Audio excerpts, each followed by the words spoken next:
Hey there guys, welcome back to another quick tutorial. Today I'll show you how to actually add a boarding pass to your Apple Wallet, okay? So with this feature guys, you can keep, your travel information handy and access it effortlessly at the airport.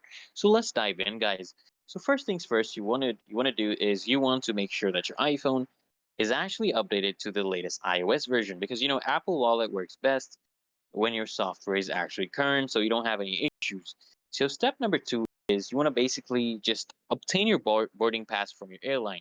So you can do this by checking in online, via the airline's app or the website, okay? You want to look for the option to actually add to Apple Wallet after completing your check-in, okay? So what you want to do next is, guys, you want to actually just tap the Add to Apple Wallet button.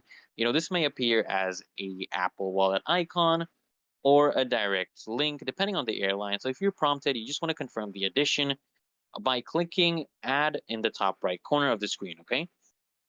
And basically, guys, your boarding pass is now saved in the Apple Wallet app. So to find it, you want to open up the Wallet app and it should be listed with the other saved items. And guys, at the airport, you just want to open the boarding pass in your Wallet app and just present it, at the security and the boarding gates.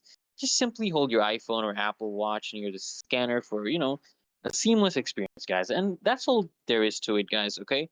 You're now ready to breeze through the airport with your boarding pass and your Apple Wallet.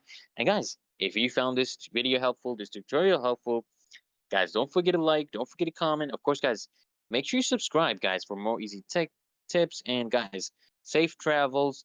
And I'll see you guys in the next one.